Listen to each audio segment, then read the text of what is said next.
la presentación del caso clínico presentado por la doctora Belén Montani y el doctor Rodrigo Paz. Paciente masculino de 30 años que ingresa a previa valoración prequirúrgica con diagnóstico de tumor testicular izquierdo desde el año 2017, valorado en su momento por urología que ordena tratamiento quirúrgico.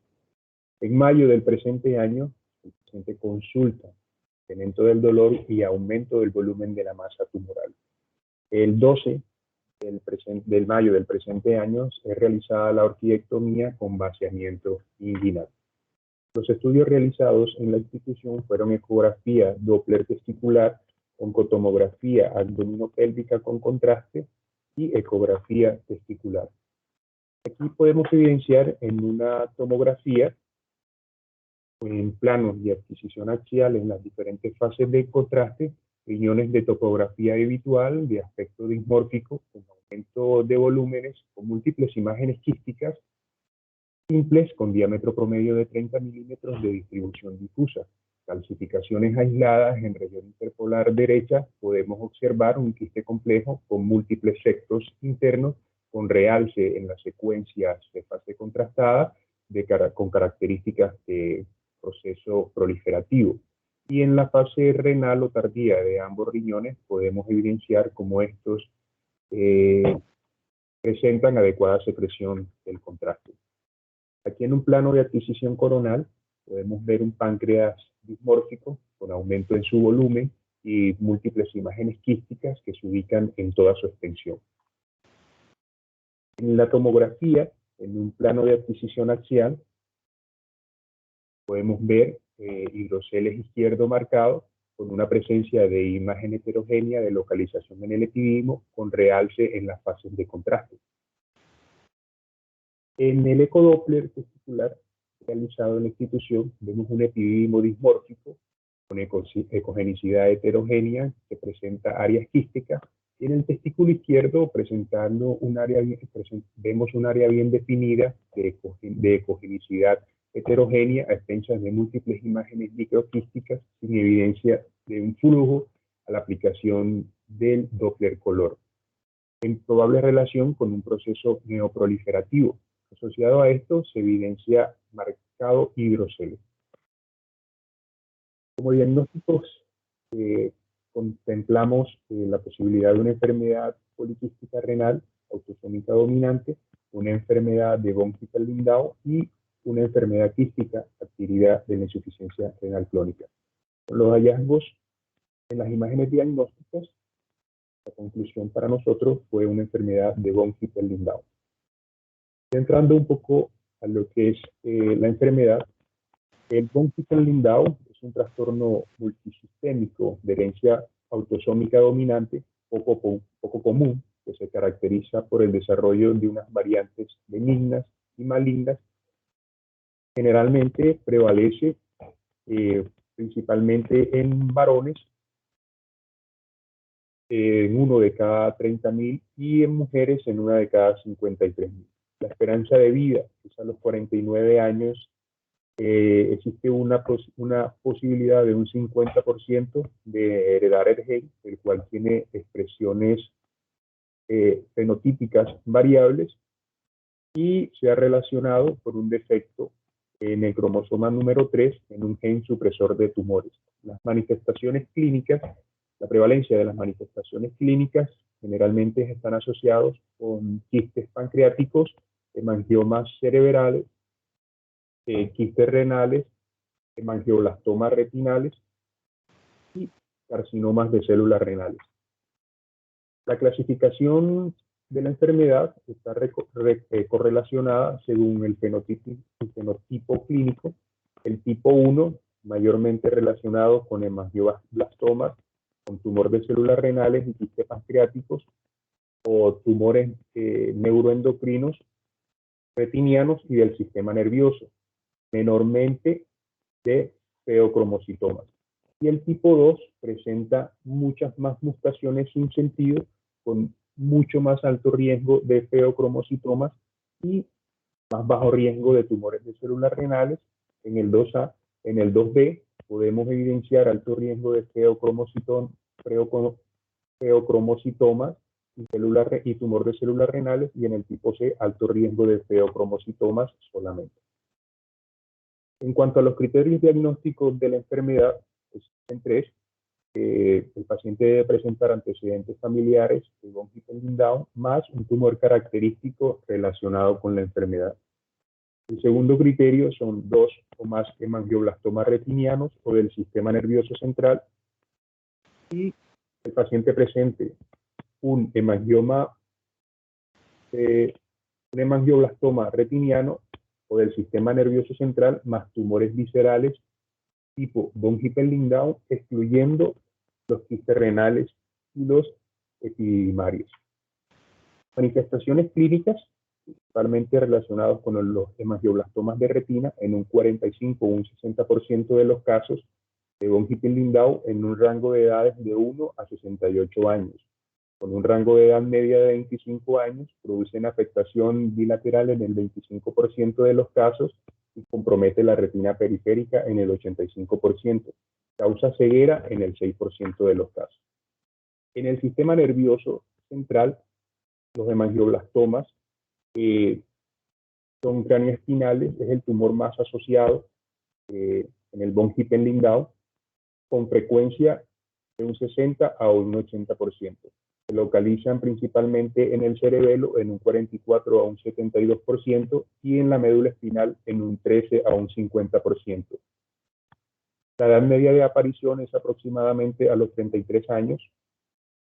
Otra de las manifestaciones de la enfermedad en el sistema nervioso central son los tumores del saco endolinfático, con una prevalencia del 12 a un 15%, con una edad media de aparición de 33 años, y en el 30% de los pacientes tienden a ser bilaterales. El compromiso renal de la enfermedad se presenta con lesiones renales en aproximadamente el 60% de los pacientes. Pueden presentarse como carcinomas de células renales. En un 70% es el compromiso de la enfermedad que afecta hasta en un 70% de los pacientes, y es la causa de compromiso grave de la enfermedad. La presentación o la edad media de la presentación de las lesiones renales, principalmente del carcinoma de células renales, es a los 39 años, de 24 a un 45% de los casos. Los quistes renales se presentan en el 75% de los pacientes, con mayor frecuencia son bilaterales y múltiples, y se asocian a carcinoma de células renales. Se presentan de manera simple como quiste complejo o como quiste complejo. Y el compromiso suprarrenal son los feocromocitomas del 25 al 30% de los pacientes. Las manifestaciones pancreáticas de la enfermedad, que es la mayor prevalencia, se presenta en mayor prevalencia en el von Hippel-Lindau como un quiste pancreático en el 40% de los pacientes, con tumores neuroendocrinos. El 12.5% de los pacientes generalmente no son funcionales y tienden a ser de frecuencia múltiple. Y la otra manifestación son los cistoadenomas serosos pancreáticos, que se presentan en el 12.5% de los pacientes. Las manifestaciones urogenitales son el cistoadenoma papilar de Nepi-Didymo. La prevalencia es del 25 al 60% de los pacientes, con una edad media de 20 a 40 años, y se ha relacionado que cuando la enfermedad se presenta en el 60% son tumores bilaterales, hay una alta sospecha de von Hippel-Lindau en el paciente. Los hallazgos en la tomografía, los hallazgos renales generalmente son masas o quistes renales bilaterales o múltiples. Cuando se presentan en forma de quistes simples, son lesiones redondeadas, bien definidas, de paredes finas, que no realzan con el contraste y de atenuación similar a la del agua. Los quistes complejos son irregulares, tabicados, mínimamente calcificados, sin realce. Y las manifestaciones de carcinoma de células renales son masas quísticas múltiples, bilaterales, sólidas, hipovasculares o complejas, más nódulos con nódulos murales y sectos. En relación con el feocromocitoma, tenemos una masa suprarrenal redondeada y bien definida, con atenuación de músculo, presentan áreas de necrosis o calcificaciones y presenta un realce, puede ser homogéneo o heterogéneo. En cuanto a las manifestaciones tomográficas de las lesiones pancreáticas, vemos quistes pancreáticos, generalmente son redondeados, ovalados, con atenuación de agua, habitualmente múltiples y de paredes finas, imperceptibles. El cistoadenoma seroso se presenta como masas en la cabeza del páncreas de aspecto de empanal o de esponja. El realce de los septos delimita los aspectos del quiste y los tamaños varían de 5 a 10 centímetros más realce capsular. Más calcificaciones, más dilatación del colédoco o el conducto pancreático. Los tumores de las células de los islotes o neuroendocrinos habitualmente son grandes, no funcionales, de densidad mixta, presentan calcificaciones, áreas quísticas y necróticas, metástasis hipervasculares con realce.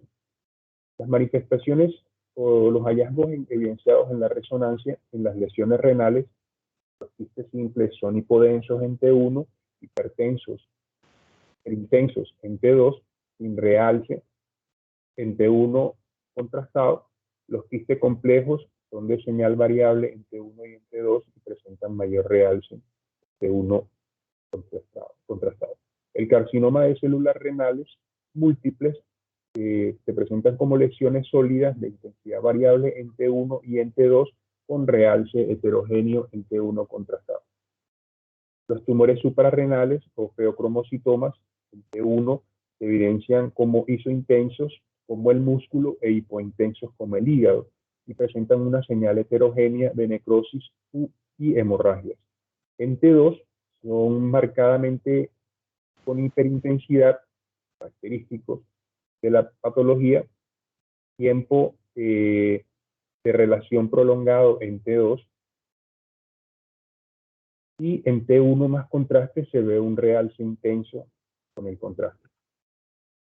Los tumores o quistes pancreáticos se presentan de manera hiperintensas en T1 e hiperintensos en T2. Los cistoadenomas serosos, hipointensos en T1 e hiperintensos en T2. En T1 más contraste vemos el realce capsular, el realce de los septos delimitados, pequeños quistes, tumores de células de los islotes, los neuroendocrinos, y en T1 se presentan isointensos, pequeños, heterogéneos, generalmente cuando están grandes. En T2 se ven isointensos, pequeños, hiperintensos, cuando son grandes en tamaño, y en T1 más contraste vemos unas lesiones hiperintensas, pequeñas y heterogéneas.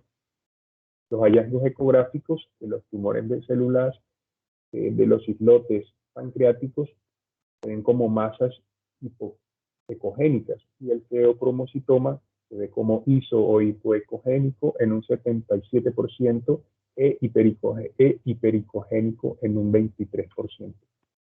En cuanto a los diagnósticos diferenciales de la enfermedad quística adquirida de la insuficiencia renal crónica, a diferencia de la enfermedad de von Hippel-Lindau, los riñones morfológicamente son pequeños de forma bilateral, quistes de pequeño tamaño que pueden abarcar de 0.5 a 3 centímetros. El paciente presenta antecedentes de diálisis prolongada por más de 2 años, y a medida en que aumentan los años de diálisis, aumenta la prevalencia de presentar enfermedad quística adquirida por la insuficiencia renal crónica.